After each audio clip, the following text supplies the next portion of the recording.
Welcome to class 9th। Last जो class था उसमें हमने चैप्टर फर्स्ट कंप्लीट कर लिया था और चैप्टर सेकंड जो है वो थोड़ा सा हमने स्टार्ट भी कर लिया था। चैप्टर सेकंड जो हमारा पॉलिनोमियल है, इसको हमने लास्ट जो क्लास था उसमें स्टार्ट किया था, जिसमें पॉलिनोमियल के बारे में थोड़ा सा डेफिनेशन हमने जो है वो सीखा था, जिसमें हमने एल्जेब्रिक एक्सप्रेशन किसको कहते हैं वो हमने बता दिया था, उसमें क्या टर्म्स होती है वो हमने डिस्कस किया था। अब आज हमारा जो पहला टॉपिक रहेगा वो रहेगा कि इसके जो टाइप्स होते हैं वो एल्जेब्रिक एक्सप्रेशन के।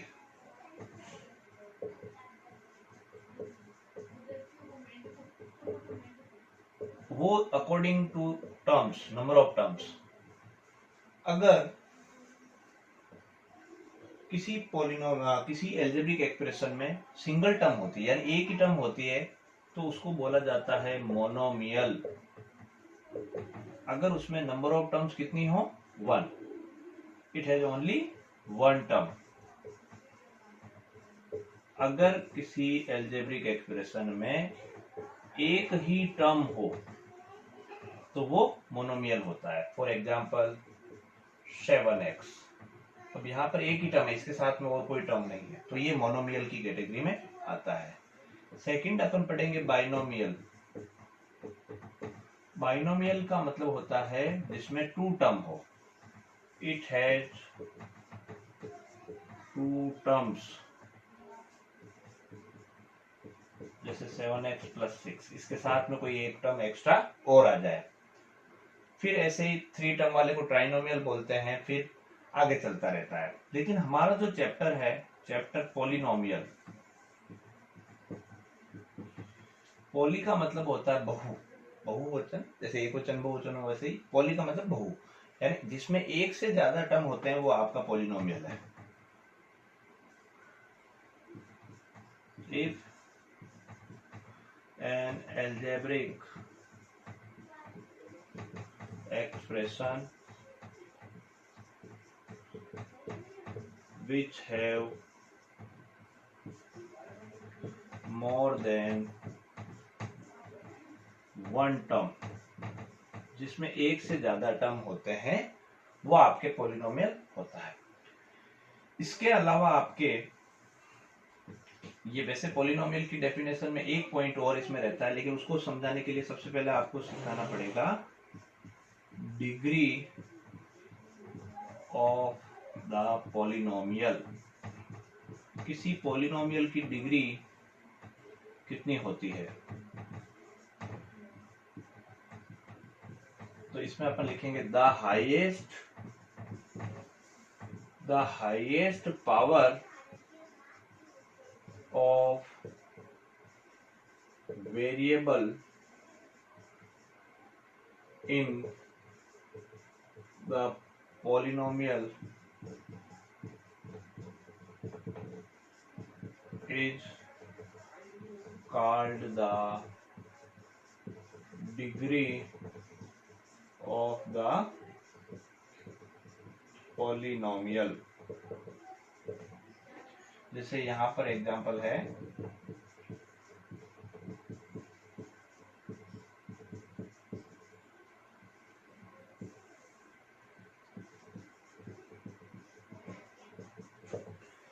तो यहां पर आप देखेंगे कि टोटल टर्म्स की बात करें तो 1 2 3 4 5 6 टर्म्स है। इन 6 टर्म में जो ये वाली टर्म है, इसमें वेरिएबल जो है वो x है, और इस वेरिएबल पे जो पावर है, वो पावर जो 5 है, वो सबसे ज्यादा पावर है। तो इस पूरे पॉलिनोमियल में जो वेरिएबल टर्म्स में वेरिएबल के ऊपर जो सबसे ज्यादा पावर होती है, वही पावर उस पॉलिनोमियल की डिग्री कहलाएगी। यानी यहां पर अपन ऐसे लिखेंगे हाईएस्ट पावर ऑफ पॉलिनोमियल जो है वो कितनी है, 5। कहां पर पता चला कि 5 पावर है, तो इस टर्म में देखो आप 7x की पावर 5, तो यहां पर पावर 5 है, highest power, so degree of the polynomial, यानी इस पॉलिनोमियल की डिग्री क्या होगी, वो आपकी 5 होगी। तो ये आपके जो डिग्री है पॉलिनोमियल की वो मैंने इसमें बता दी। अब पॉलिनोमियल के लिए एक इसमें इंपॉर्टेंट पॉइंट आपके रहेगा कि पॉलिनोमियल कोई भी एक्सप्रेशन पॉलिनोमियल कब होगा, तो ये इंपॉर्टेंट पॉइंट है, फॉर पॉलिनोमियल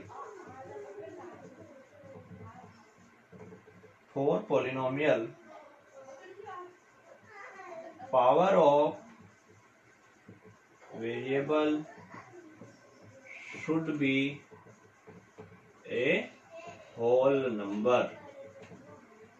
अगर वेरिएबल की पावर होल नंबर है तो ही वो आपका पॉलिनोमियल होगा। तो ये हमने जो है इंट्रोडक्शन जो था नॉर्मल सा वो हमने डिस्कस कर लिया है। अब इसमें एक थोड़ा सा कोफिशिएंट के बारे में बता देता हूँ, फिर अपना कंप्लीट है थ्योरी इसमें।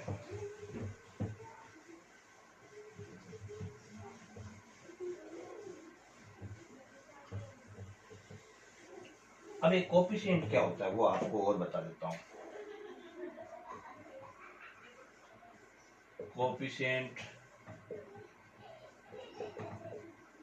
कोफिशिएंट जैसे मान लीजिए ये एक मैं लिख रहा हूँ एल्जेब्रिक या एक पॉलिनोमियल लिख रहा हूँ, जैसे 4x की power 4 minus 3x cube plus 2x square minus 7x plus 3। तो इसमें अगर आपसे पूछ लिया जाए कि x की पावर 5 जो है वेरिएबल, उसका कोफिशिएंट कितना होगा, तो ये इसका कोफिशिएंट होगा, इसके साथ में जो न्यूमेरिकल वैल्यू होगी वो इसका कोफिशिएंट होगा। तो अपन ऐसे लिखेंगे कोफिशिएंट ऑफ x की पावर 5, तो कोफिशिएंट इसका निकलेगा 3। ऐसे ही सेकंड अपन लिखेंगे कोफिशिएंट ऑफ x पावर 4, तो ये निकलेगा हमारा यहाँ पे 4, क्योंकि इसके साथ में ये नंबर 4 है। फिर लिखेंगे अपन कोफिशिएंट ऑफ x क्यूब, तो इसके साथ में यहाँ पर नंबर -3 है, तो इसका कोफिशिएंट होगा -3। फिर लिखेंगे अपन कोफिशिएंट ऑफ x स्क्वायर, तो वो होगा हमारा यहाँ पे 2। फिर कोफिशिएंट ऑफ x का कोफिशिएंट यहाँ पे है आपका -7, और वो लास्ट में जो है वो वेरिएबल टर्म नहीं है, वो आपका कांस्टेंट है, तो उसके लिए हम इतना ही लिखेंगे कि वो टर्म हमारी कौन सी टर्म होगी, कांस्टेंट टर्म, और वो कांस्टेंट टर्म कितनी है 3। तो ये हमारा जो है थ्योरेटिकल पोर्शन अब कंप्लीट हुआ। अब इसका एक्सरसाइज जो है 2.1 वो स्टार्ट कर रहे हैं।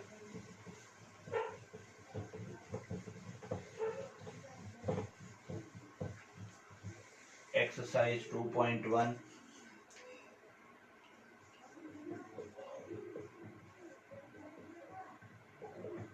इसका जो क्वेश्चन नंबर फर्स्ट है उसमें आपको बताना है which of the following expression are polynomial in one variable and which are not।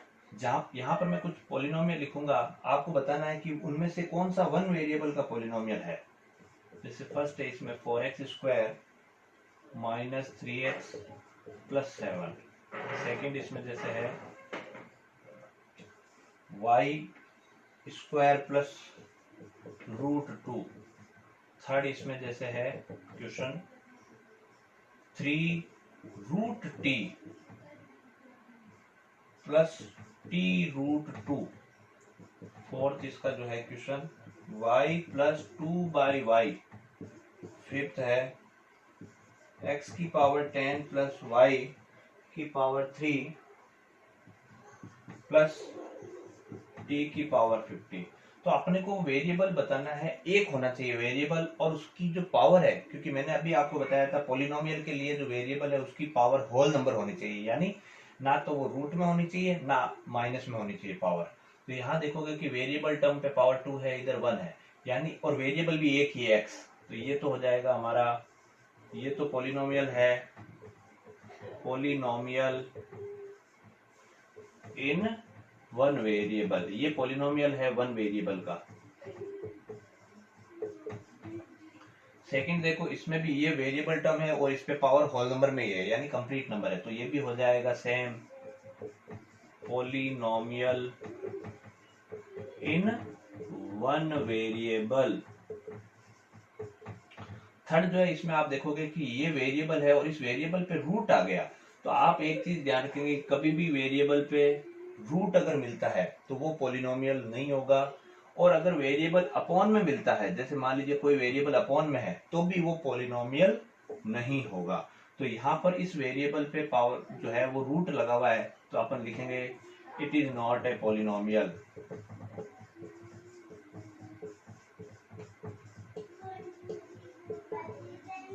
फिर यहाँ आप देखेंगे कि वेरिएबल यहाँ अपॉन में है, तो अपॉन में आता है तो भी वो पॉलिनोमियल नहीं होगा, तो इसका आंसर भी अपन ये लिखेंगे, it is not a polynomial.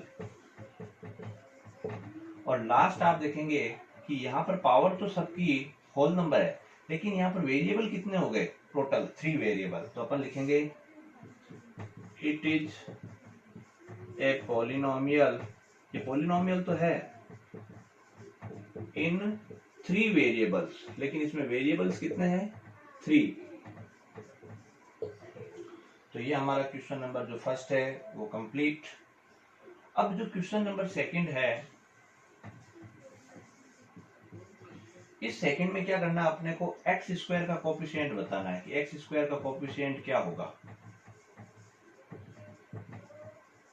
तो जैसे फर्स्ट है question 5x³ plus 4x² plus 7x, तो बाकी की टर्म से अपने को कोई लेना देना नहीं, जिस टर्म पे x² है वही हमारे लिए काम की है।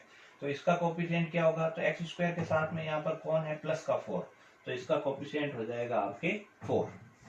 सेकंड है जैसे इसमें 2 माइनस x² प्लस x³, तो x² के साथ में आप देखेंगे कि कोई नंबर नहीं है, तो जिसका कोई कोफिशिएंट नहीं होता उसका 1 होता है, लेकिन यहाँ ये माइनस है, इसलिए इसका कोफिशिएंट हो जाएगा -1। थर्ड जो है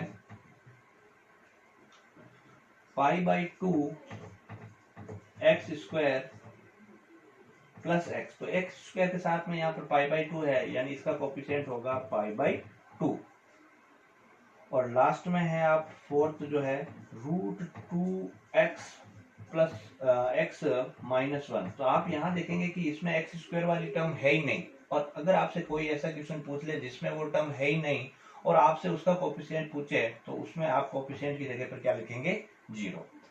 तो ये हमने एक्सरसाइज जो 2.1 है उसका जो भी थ्योरेटिकल पोर्शन था वो हमने डिस्कस कर लिया, क्योंकि वो थ्योरेटिकल पोर्शन आएगा तो ही आप ये एक्सरसाइज 2.1 है, क्योंकि कंप्लीट ये जो मैं इंट्रोडक्शन इसमें बता रहा हूँ उसी से रिलेटेड है, तो इसका हमने क्वेश्चन फर्स्ट और सेकंड जो है वो डिस्कस कर लिया।